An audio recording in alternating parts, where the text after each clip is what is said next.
My name is Serafina Cole, and I was 29 years old the winter I learned how fragile trust really is. Denver was buried under snow that January, the kind that muted the city, softened traffic sounds, and made everything feel suspended, like time itself had slowed.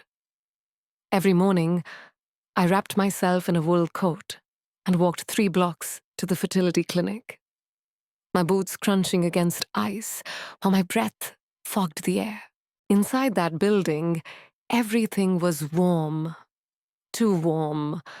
Soft lighting, beige walls, framed photos of smiling babies that felt less like hope and more like pressure. "This is your miracle in progress," the nurse had told me once, smiling as she clipped a bracelet around my wrist. I believed her. I had no reason not to.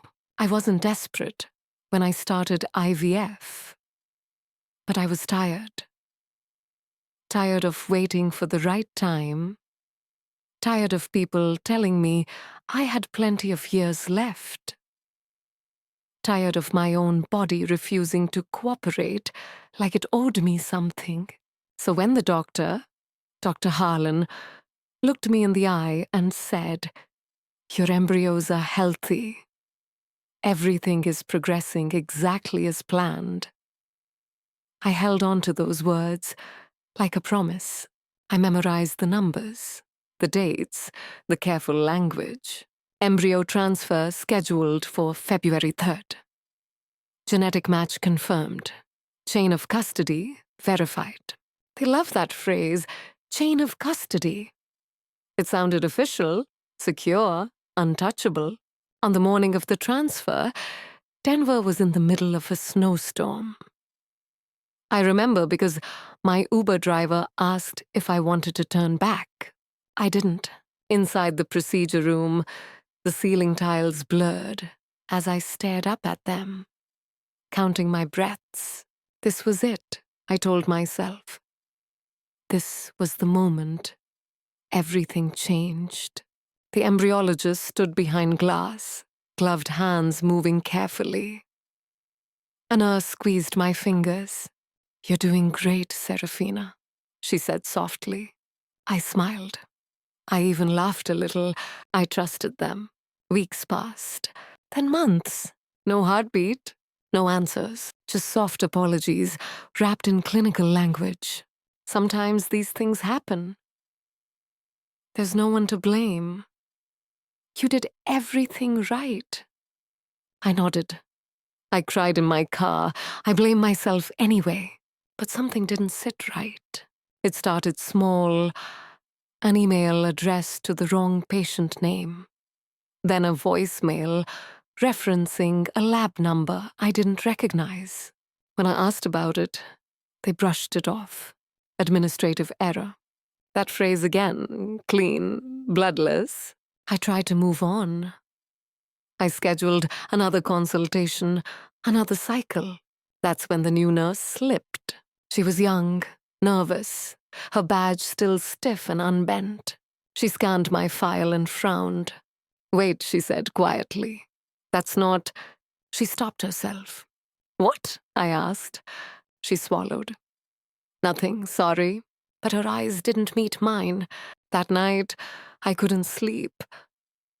I replayed her voice in my head. "That's not—" "Not what?" The next day, I requested my full medical records.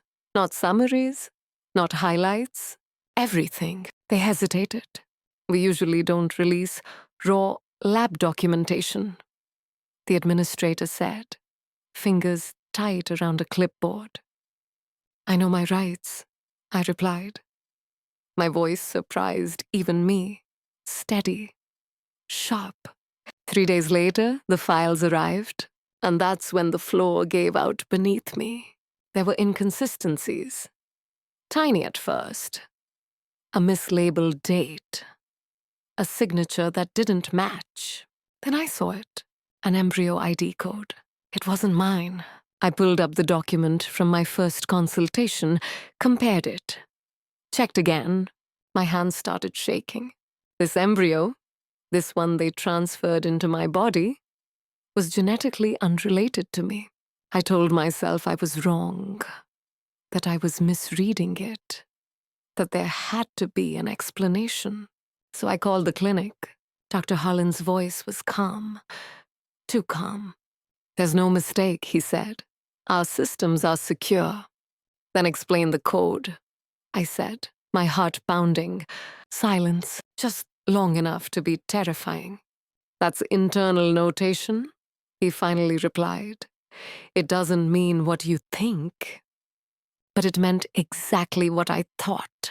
I could feel it in my bones. The next week, they canceled my follow-up appointment, claimed scheduling conflicts.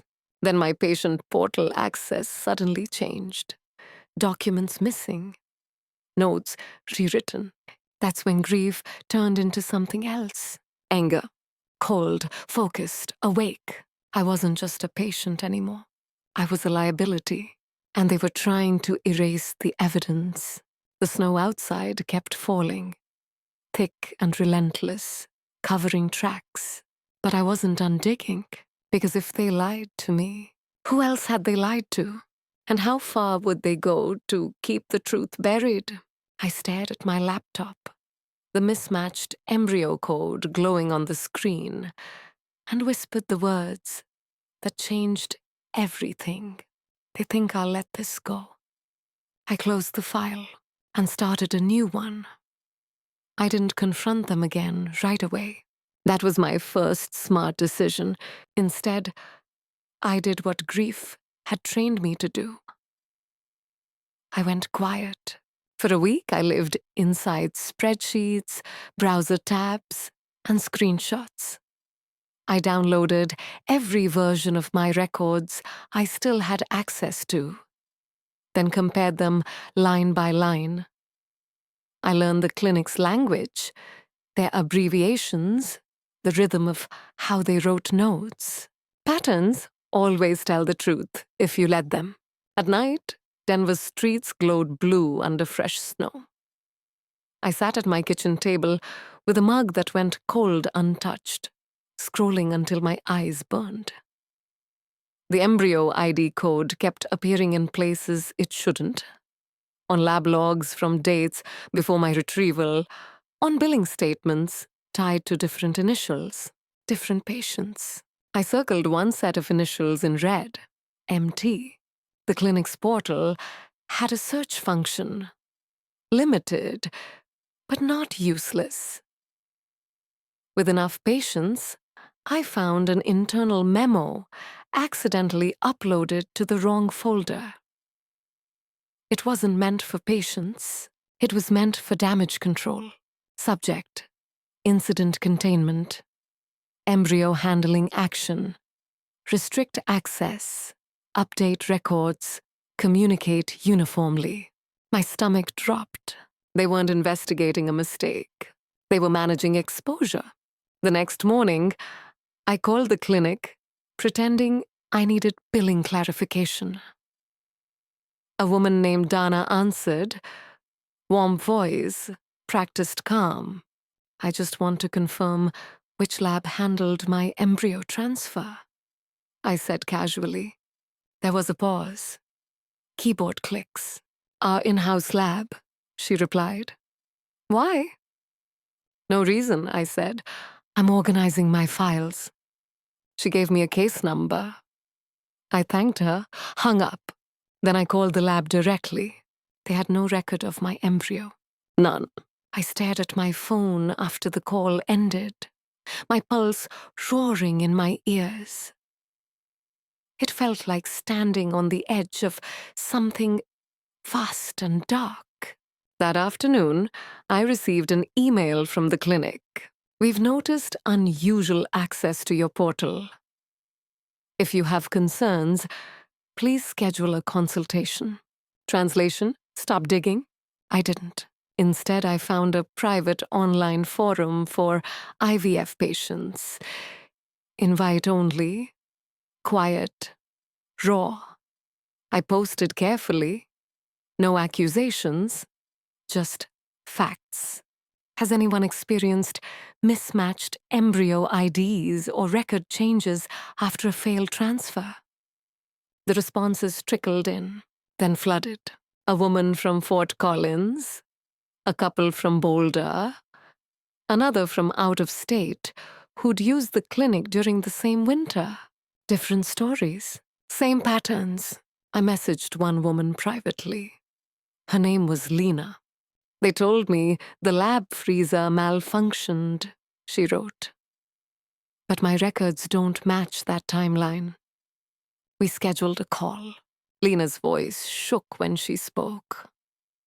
She told me about a nurse who quit suddenly, about appointments that vanished from the system. They said I was confused, she said softly. That grief messes with memory. That sentence lit something in me. They weren't just making mistakes. They were gaslighting us. A few days later, an anonymous message landed in my inbox. I used to work there. I think you're right. My hands trembled as I typed back. We moved to encrypted chat. The sender called herself Kay. She'd been a lab tech. Junior, temporary, disposable. They rushed us, she wrote. During winter. Too many cycles, not enough staff. What happened to the embryos? I asked. A long pause. They mixed them up, she replied. At least twice. That I know of. I closed my eyes. They told us to relabel, Kay continued. Said it was a documentation error. Said patients would never know. I asked if she had proof. She sent photos, internal emails, shift schedules, a memo with Dr. Harlan's signature. My name wasn't on it, but the embryo ID code was. I realized then that this wasn't just about me. It never had been. That night, the clinic called. I let it go to voicemail. Serafina? Dr. Harlan said, his tone carefully concerned. We want to help you process what happened. Public speculation can be harmful. Public, he knew. I deleted the voicemail and bagged up everything to 3 different drives. I shared copies with Lena, with 2 other women. We were building something fragile but powerful, a record they couldn't erase. The next morning, snow melted into slush as I walked past the clinic without going in. For the first time, I didn't feel small standing there. I felt dangerous because I had their words, their files, their fear. And I knew one thing for sure now. They wouldn't stop me quietly. So I wouldn't fight quietly either. That evening, Kay sent one final message. They're preparing a public statement, she wrote. You should see it. Attached was a draft. We regret any emotional distress experienced by patients during this difficult season. No procedural errors have been confirmed. I stared at the screen, my jaw tight. They were going to lie. Again. I opened a new document and titled it simply Exhibit A. And beneath it, I began to organize the truth, piece by piece. Because if they wanted a statement, I was about to give them one they couldn't control. I didn't release anything yet. That was my second smart decision. Truth is powerful, but timing is everything. And I could feel the clinic shifting, closing ranks, tightening language, preparing to survive. So I watched. I stopped posting in the forum. I stopped replying publicly. Instead, I listened. Screenshots kept arriving in my inbox from women I'd never met. Deleted portal notes, conflicting explanations, sudden offers of discounted future cycles, hush money dressed up as compassion. Lena called me one night, her voice low. They offered me a free transfer, she said. if I signed a confidentiality agreement. My jaw tightened. They offered me therapy sessions, another woman messaged, but only if I stopped asking questions. That's when I understood the scale. This wasn't panic. This was policy. Meanwhile, my own life began to shrink. I noticed a black SUV parked across from my building twice in 1 week. My phone battery drained faster than usual. One night, my laptop camera light flickered on by itself. Paranoia, I told myself, until an unfamiliar number called. Serafina Cole? A man asked. Yes. This is Evan Markham, legal counsel for Rocky Mountain Reproductive. The clinic. We're concerned about misinformation, he said smoothly. You've accessed internal materials that may have been misinterpreted. Funny, I replied, because I wasn't the one who mislabeled embryos. Silence, then softer. We can resolve this privately. That word again. Privately. They offered a settlement. 6 figures. Counseling coverage. An NDA thicker than a phone book. I asked one question. Will you admit what you did? No, Evan said. But we'll make sure you're taken care of. Taken care of? Like a problem? I declined. The tone changed instantly. You should understand, he said, that public accusations carry consequences. After the call, my hands shook, but not from fear, from clarity. That night, Kay reached out again. They're scrubbing servers, she wrote. Old backups, too. Can you get anything else? I asked. A pause. I can get one thing, she replied, but it puts me at risk. I stared at the message for a long time before typing back. Only if you're sure. An hour later, she sent a single file. A video. Security footage from the lab. The timestamp froze my breath. February 3rd. My transfer date. 2 technicians stood at the counter. Trays labeled with multiple patient codes. No physical divider. No double verification. One tray slid too close to another. A hand hesitated, then kept going. I watched it 3 times. 4. That wasn't a tragic accident. That was negligence. I called Lena. I called the others. No one spoke for a long moment after the video ended. This proves it, Lena whispered. It proves enough, I said, but proof changes nothing if no one listens. So I needed a platform. I didn't go to the police. Not yet. Institutions move slowly, and they leak. I went to a journalist, Maeve Collins, investigative, medical ethics, quiet reputation for breaking stories without burning sources. She didn't respond to my first email, or my second. On the 3rd, I attached one screenshot. Subject line, IVF clinic, mixed embryos, evidence included. She replied within 12 minutes. We met at a cafe near Union Station. Snowmelt dripped from boots. Maeve didn't waste time. Tell me everything, she said. Recorder face down. So I did. I watched her expression shift. Not shock, but recognition. This isn't isolated, she said when I finished. I've heard whispers. Then why hasn't anyone said anything? I asked. She met my eyes. Because clinics rely on silence, shame, and the fact that patients are exhausted. She asked for proof. I gave her everything. When we parted, she said one thing that stayed with me. If this goes public, they will attack your credibility first. They did. 2 days later, an anonymous post appeared online. A thread questioning my mental health, my emotional instability, my difficulty coping with infertility. Old photos pulled out of context. A breakup from years ago suddenly labeled erratic behavior. They were building a story, not about embryos, about me.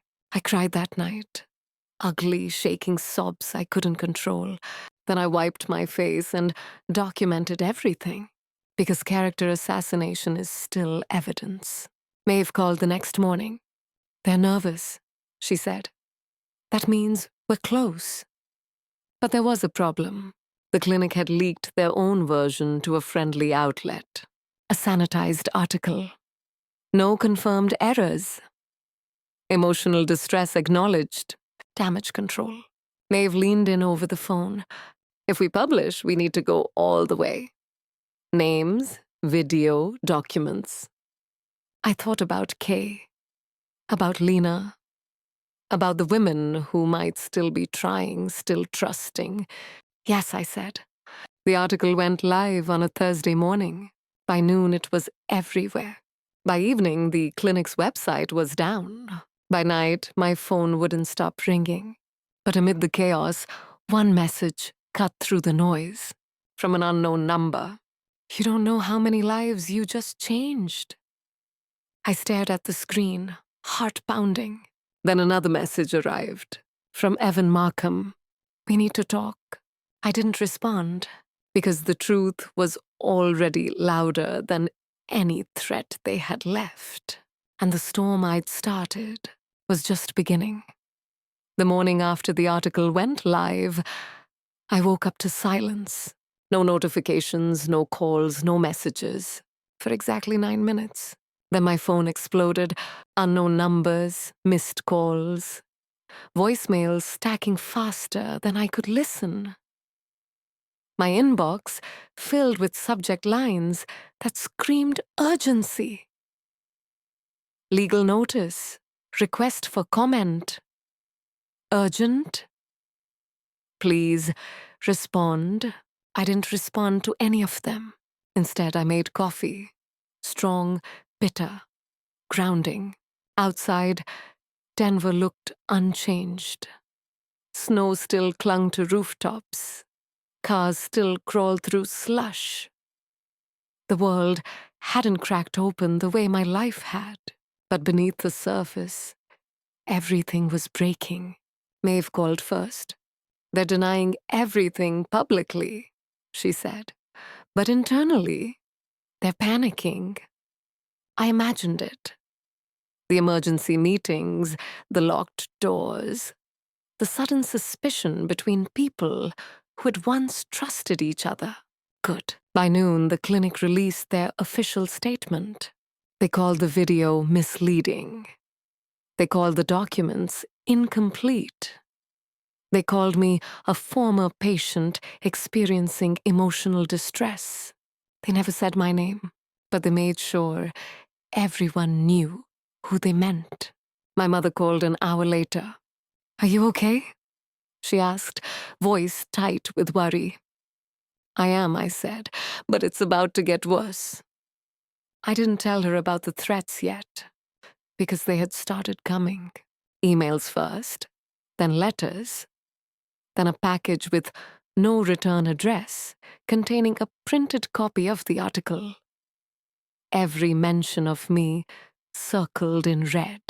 Attached was a note. "Stop." I took photos, logged timestamps, filed reports. Fear was a reflex, but I refused to let it drive. That afternoon, the state health department announced a preliminary review. Not an investigation, a review. The clinic called it proof of their innocence. Maeve called it what it was, a stall. Meanwhile, Kay went silent. No replies, no check-ins, nothing. I tried not to panic, but when Lena messaged me, they subpoenaed my records. "Have you heard from Kay?" I felt it twist in my chest. That night, I couldn't sleep. I sat on the floor with my back against the couch, laptop open, refreshing feeds. The internet was split. Some people believed us, others didn't. The loudest voices accused me of attention-seeking, of exploiting infertility trauma, of lying for fame. I closed my eyes and pressed my forehead into my knees. This was the cost Maeve warned me about. Then my phone buzzed. A message from Kay. They know it was me. My heart slammed. "Are you safe?" I typed. A long pause. "I don't think so. They fired me officially today. Threatened legal action." I swallowed hard. "I'm sorry," I wrote. "I never would have." "Don't apologize," she replied. "I needed this to come out. But I have one more thing." Another file appeared. Audio this time. A board meeting recording. Dr. Harlan's voice was unmistakable. "We can't undo the mix-up. What we can do is control exposure. Patients don't want answers. They want reassurance." Another voice cut in. "And if someone refuses to be reassured?" A pause. "Then we discredit them." I listened to it twice. Then a third time with my hands over my mouth. This wasn't negligence anymore. It was strategy. I forwarded the file to Maeve with one line. "This ends them." She replied instantly. "This puts you at risk. Are you ready?" I thought about the version of myself from January. Quiet, hopeful, lying under fluorescent lights. "Yes," I typed. "I am." The next day, the state announced a full investigation. Not a review, an investigation. Phones rang again. This time, they weren't threats. They were apologies. Former employees, nurses, even a doctor who had left years earlier. Stories poured out. Freezers over capacity. Shift quotas. Errors buried instead of reported. It was bigger than one winter. The clinic's investors pulled out within 48 hours. Then the lawsuits started. Class action, federal inquiry. By Friday, Dr. Harlan resigned. By Sunday, the clinic closed temporarily. I should have felt victorious. Instead, I felt hollow. Because justice doesn't give back what was taken. That night, I stood on my balcony, cold air biting my cheeks. The city lights blurred as tears filled my eyes. I thought about the embryos, about futures that had existed only as potential, about how careful trust had been replaced with control. My phone buzzed one last time, a message from an unknown number. "They're saying this will all disappear if you stop talking." I stared at the screen. Then I opened my notes app and typed 3 words. "Not this time." Because they weren't just afraid of me anymore. They were afraid of what I'd started. And the final reckoning hadn't arrived yet. The first subpoena arrived on a Monday. The second arrived on Tuesday. By Wednesday, my dining table looked like a law office. Folders stacked, tabs color-coded, timelines printed and taped together like a paper spine. Maeve warned me this would happen. When institutions fall, she said, they try to take someone with them. They chose me. The clinic's attorneys filed motions to suppress the video, to question the chain of custody of the files, to challenge my credibility as a non-expert. They wanted the story to become technical, boring, confusing, anything but human. I hired a lawyer named Jonah Reyes. Quiet, meticulous, with the patience of someone who'd spent years listening to people in pain. He read everything without interrupting. When he finished, he leaned back. "They'll try to break you before court," he said. "Depositions, character attacks, delay." "Can they?" I asked. He met my eyes. "Only if you let them." The deposition was scheduled for Friday. The night before, I barely slept. I kept seeing the lab video in my mind. The hesitation, the slide, the choice. At the conference room downtown, fluorescent lights hummed overhead. The clinic's lead attorney smiled like we were old friends. "Ms. Cole," she said, "we're just here to clarify misunderstandings." For 6 hours, They questioned me. My mental health, my relationships, my online posts. They implied grief had clouded my judgment. They implied I wanted attention. I answered carefully, slowly, honestly. When they asked why I hadn't accepted the settlement, I said the truth, because silence would make me complicit. The smile disappeared. Outside, reporters waited. I said nothing. But that evening, the state released a preliminary finding. Multiple procedural violations identified. Further action pending. It wasn't justice, but it was momentum. The next blow came from inside. An email from the clinic's former CFO leaked online. Subject: Liability Containment Strategy. It outlined budgets for reputational mitigation. Payments labeled patient resolution, not compensation. Containment. The internet erupted. Sponsors pulled funding from the clinic's affiliated programs. Medical boards announced emergency hearings. And still, the clinic denied wrongdoing.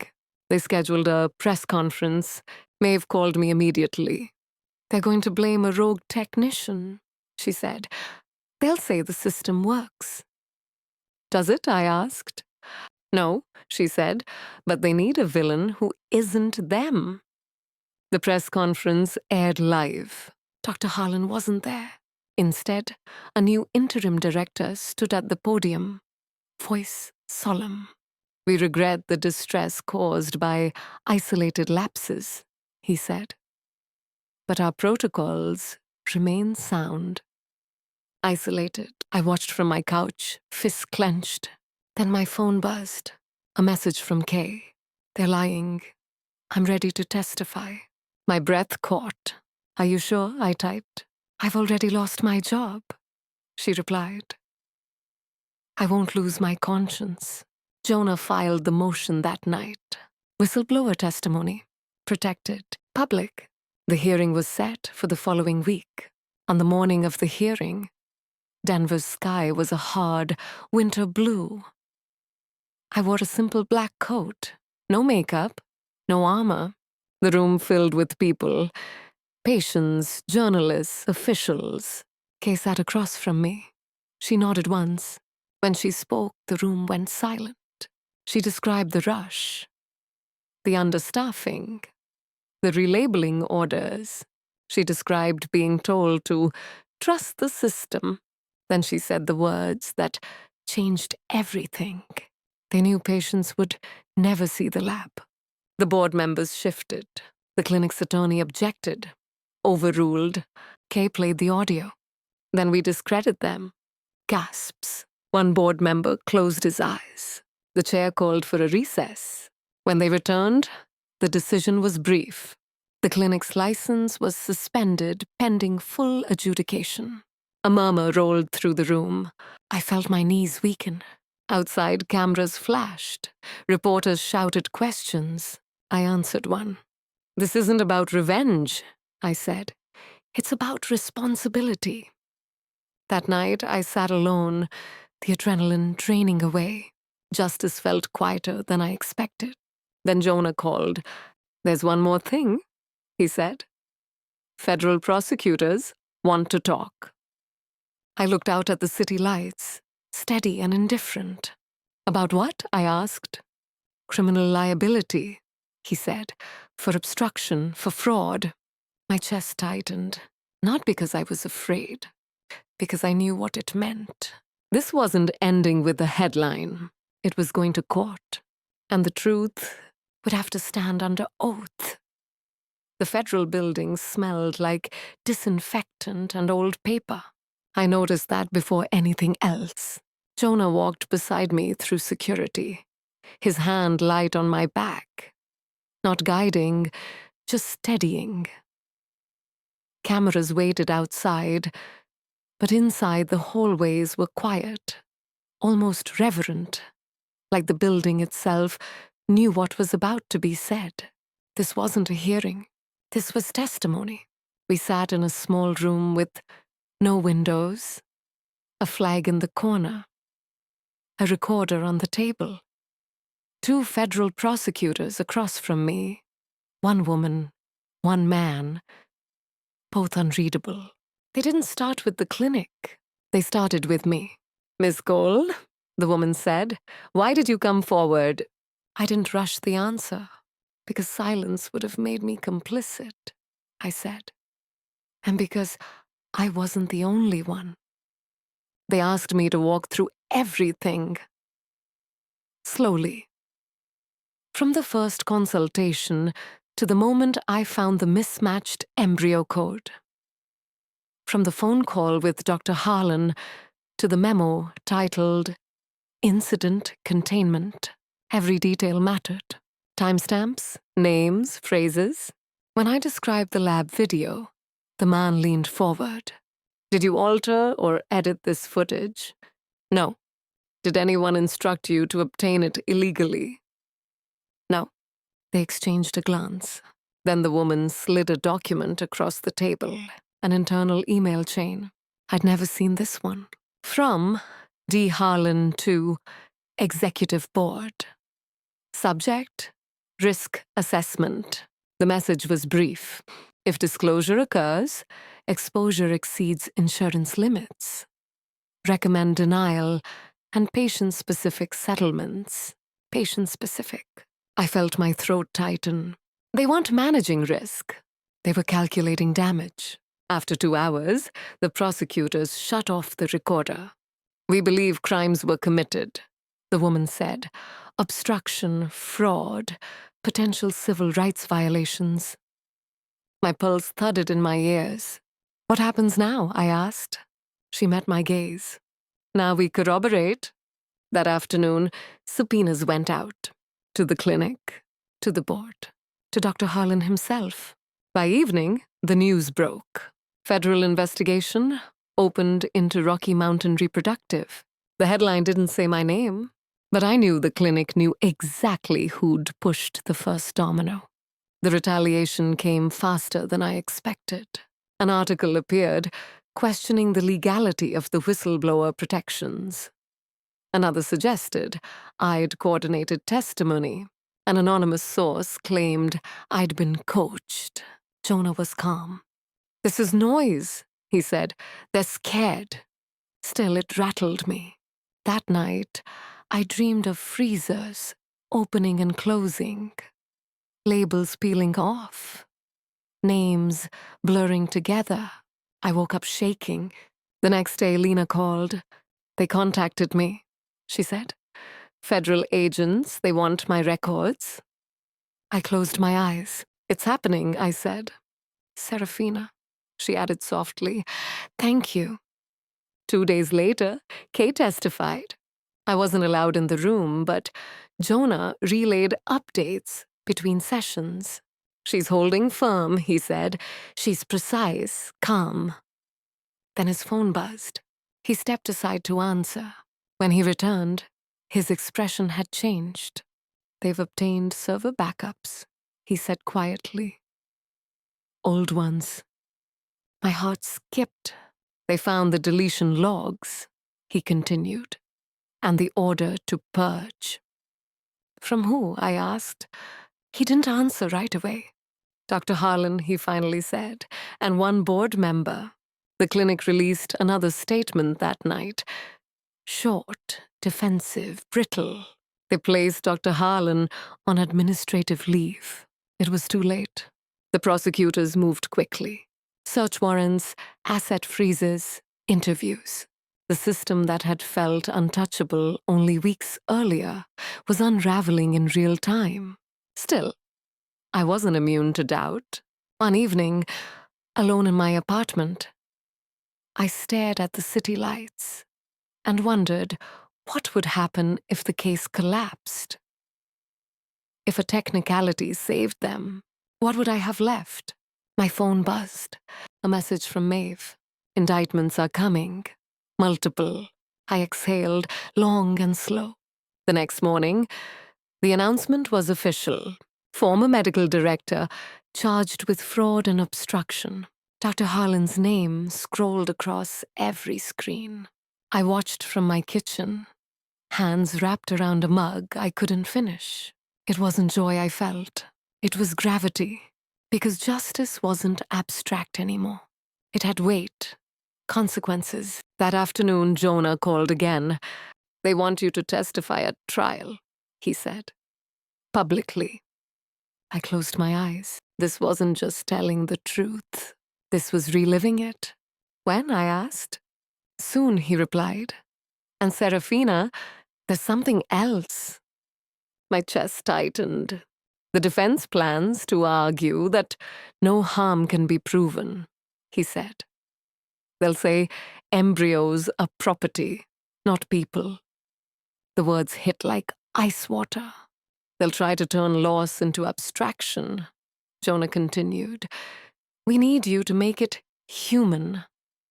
I looked out at the snow melting along the sidewalks, the world moving forward, no matter what. "I can do that," I said, because they'd reduced lives to labels, and I was ready to give them names again.